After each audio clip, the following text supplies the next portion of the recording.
Hello to all my story lovers. Welcome back in Storytime channel.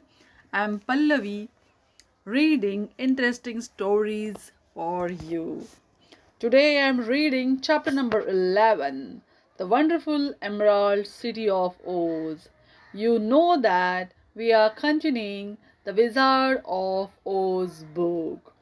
Now, you want to know that what happened with Dorothy and her comrades. Now, let's go and find it. Even with the eyes protected by the green spectacles, Dorothy and her friends were at first dazzled by the brilliancy of the wonderful city. The streets were lean with beautiful houses, all built of green marble and studded everywhere with sparkling emeralds.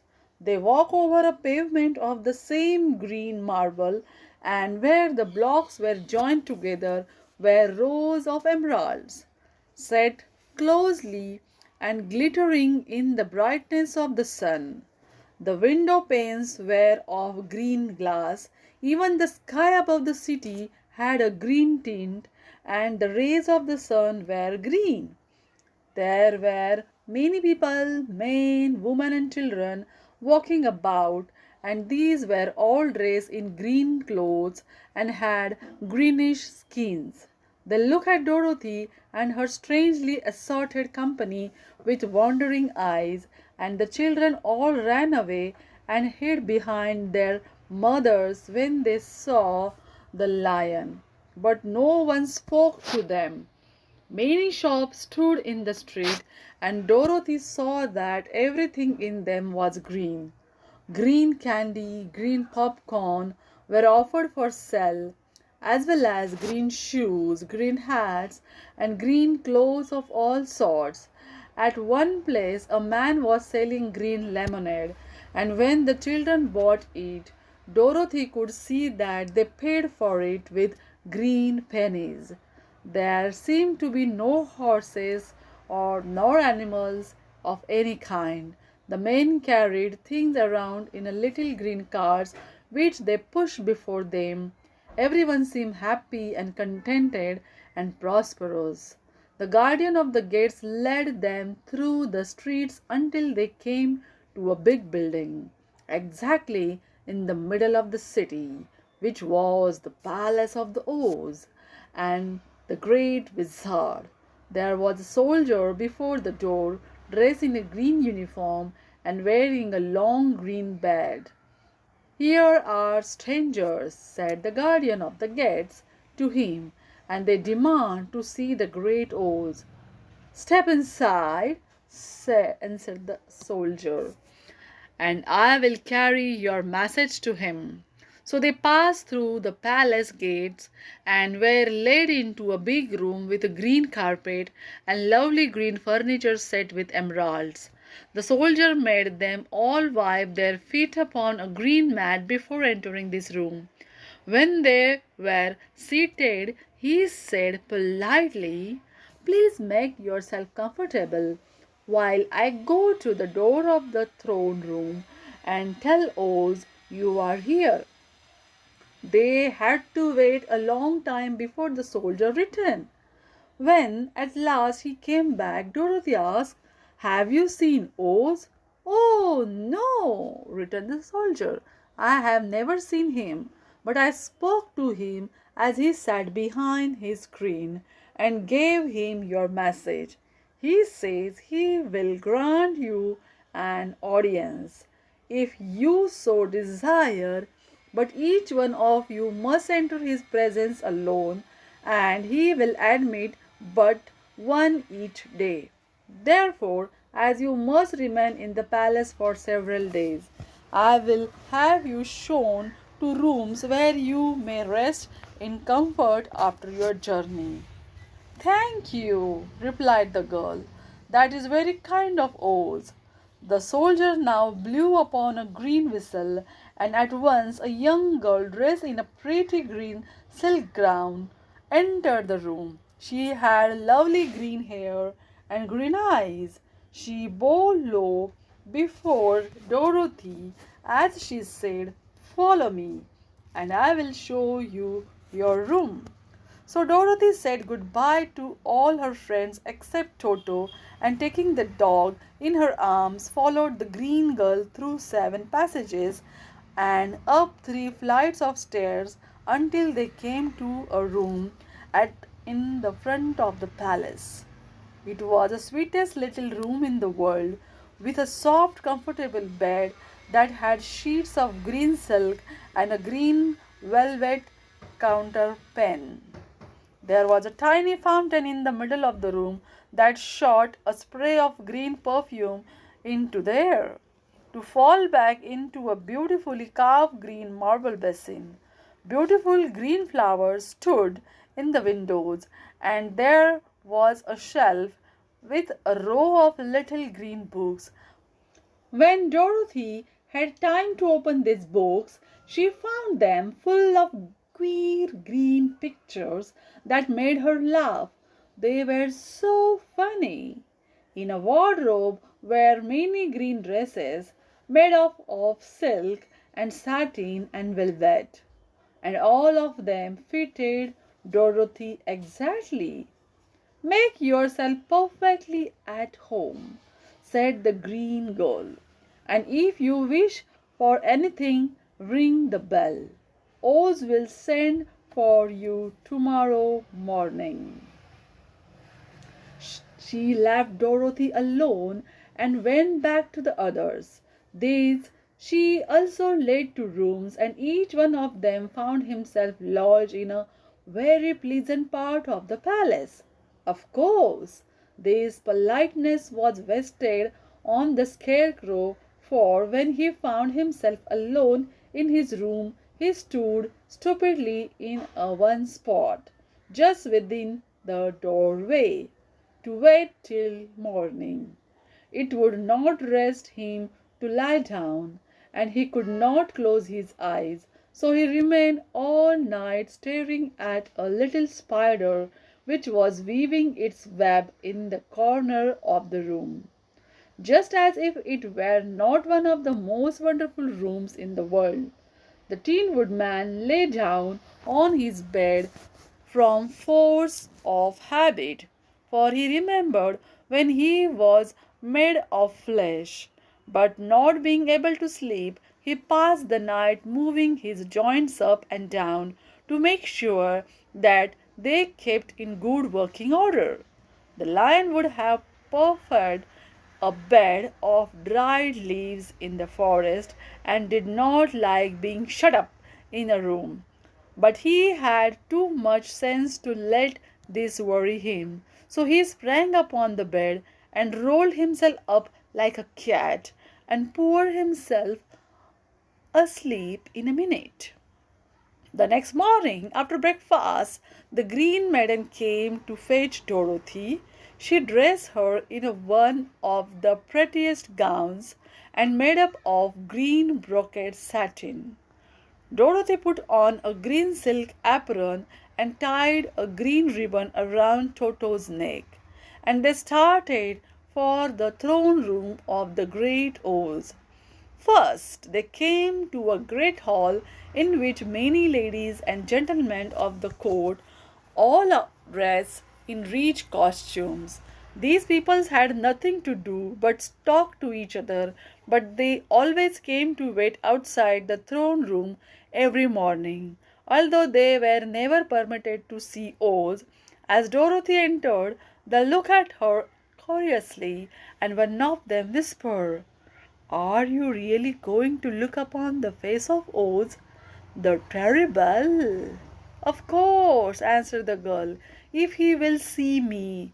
"Oh, he will see you," said the soldier who had taken her message to the wizard, "although he does not like to have people ask to see him.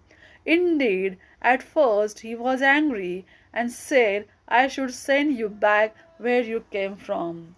Then he asked me what you look for, and when I mentioned your silver shoes, he was very much interested. At last I told him about the mark upon your forehead, and he decided he would admit you to his presence. Just then a bell rang, and the green girl said to the Dorothy, "That is the signal. You must go into the throne room alone." She opened a little door, and Dorothy walked boldly through and found herself in a wonderful place. It was a big round room with a high arch roof, and the walls and the ceiling and the floor were covered with large emeralds set closely together. In the center of the room was a great light, as bright as the sun, which made the emeralds sparkle in a wonderful manner. But what interested Dorothy most was the big throne of green marble that stood in the middle of the room. It was shaped like a chair and sparkled with gems, as did everything else. In the center of the chair was an enormous head, without body to support it, or any arms or legs whatever. There was no hair upon his head, but it had eyes and nose and mouth, and was bigger than the head of the biggest giant. As Dorothy gazed upon this in wonder and fear, the eyes turned slowly and looked at her sharply and steadily. Then the mouth moved.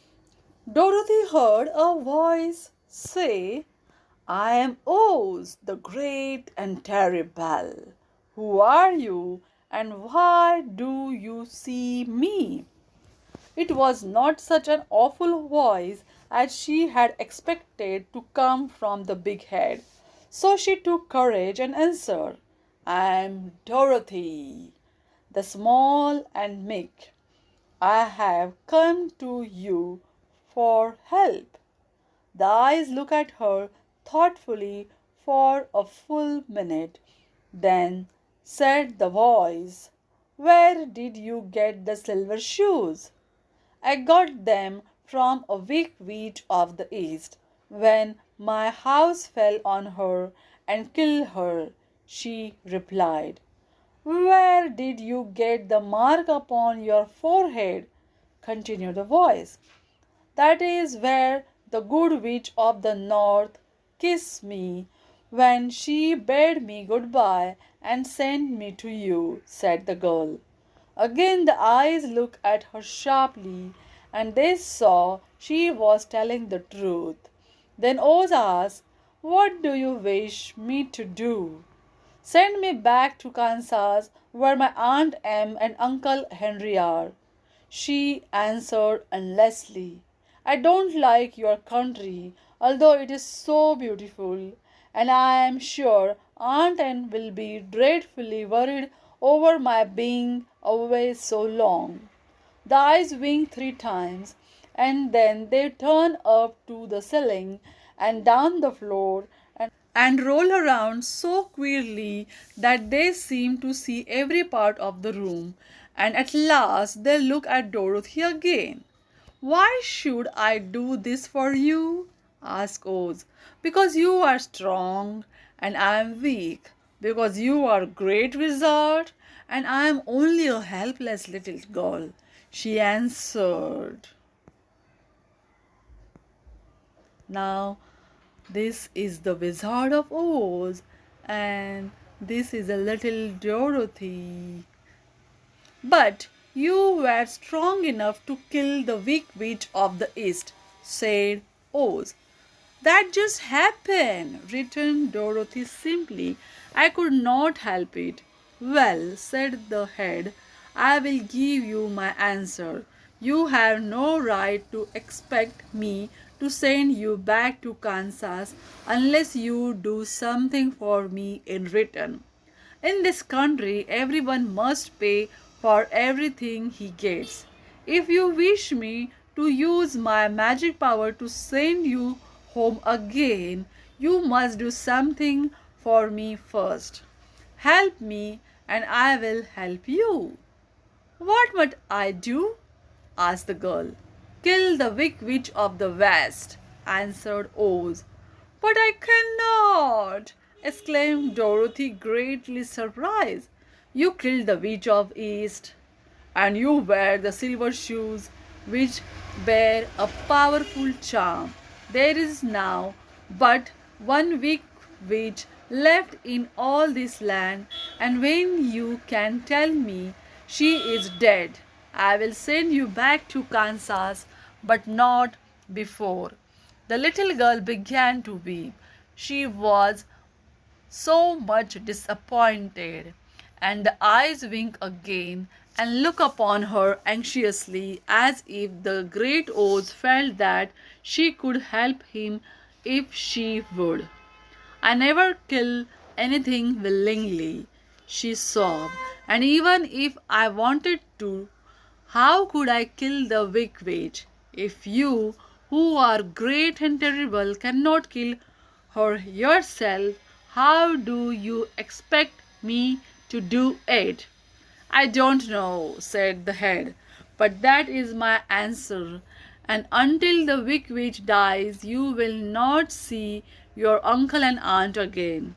Remember that the witch is weak, tremendously weak, and ought to be killed. Now go, and do not ask to see me again until you have done your task. Sorrowfully, Dorothy left the throne room and went back where the lion and the scarecrow and the tin woodman were waiting to hear what Oz had said to her. There is no hope for me, she said sadly, for Oz will not send me home until I have killed Wick Witch of West, and that I can never do. Her friends were sorry, but could do nothing to help her. So she went to her own room and lay down on the bed and cried herself to sleep. The next morning, the soldier with green whiskers came to the scarecrow and said, "Come with me, for Oz has sent for you." So the scarecrow followed him and was admitted into the great throne room, where he saw, sitting in the emerald throne, a most lovely lady. She was dressed in a green silk gauze and wore upon her flowing green locks a crown of jewels. Growing from her shoulders were wings, gorgeous in color, and so light they fluttered if the sunlight breath of air reached them. When the scarecrow had bow as prettily as his straw stuffing would let him, before this beautiful creature she looked upon him sweetly and said, "I am Oz, the great and terrible. Who are you, and why do you seek me?" Now the scarecrow, who had expected to see the great head Dorothy had told him of, was much astonished, but he answered her bravely, "I am only a scarecrow stuffed with straw. Therefore I have no brains, and I come to you praying that you will put brains in my head instead of straw, so that I may become as much a man as any other in your dominions." "Why should I do this for you?" asked the lady. "Because you are wise and powerful, and no one else can help me," answered the scarecrow. "I never grant favors without some return," said Oz. "But this much I will promise: if you will kill for me the wicked witch of the West, I will bestow upon you a great many brains, and such good brains that you will be the wisest man in all the land of Oz." "I thought you asked Dorothy to kill the witch," said the scarecrow in surprise. "So I did. I don't care who kills her, but until she is dead, I will not grant your wish. Now go, and do not seek me again until you have earned the brains you so greatly desired." The scarecrow went sorrowfully back to his friends and told them what Oz had said, and Dorothy was surprised to find that the great wizard was not a head as she had seen him, but a lovely lady. All the same, said the Scarecrow, she needs a heart as much as the Tin Woodman. On the next morning, the soldier with green whiskers came to the Tin Woodman and said, Oz has sent for you. Follow me. So the Tin Woodman followed him and came to the great throne room. He did not know whether he would find Oz, a lovely lady, or a head, but he hoped it would be the lovely lady. For he said to himself, if it is the head, I am sure I shall not be given a heart, since a head has no heart of its own and therefore cannot feel for me. But if it is the lovely lady, I shall beg hard for a heart, for all ladies are themselves said to be kindly hearted. But when the woodman entered the great throne room, he saw neither the head nor the lady, for Oz had taken the shape of most terrible beast. It was nearly as big as an elephant, and the green throne seemed hardly strong enough to hold its weight. The beast had a head like that of the rhinoceros, only there were 5 eyes in its face. There were 5 long arms growing out of its body, and it also had 5 long, slim legs. Thick, woolly hair covered every part of it, and a more dreadful looking monster could not be imagined. It was fortunate the Tin Woodman had no heart at that moment, for it would have beat loud and fast from terror. But being only tin, the woodman was not at all afraid, although he was much disappointed. I am Oz, the great and terrible, spoke the beast in a voice that was one great roar. Who are you, and why do you seek me? I am a woodman and made of tin. Therefore, I have no heart and cannot love.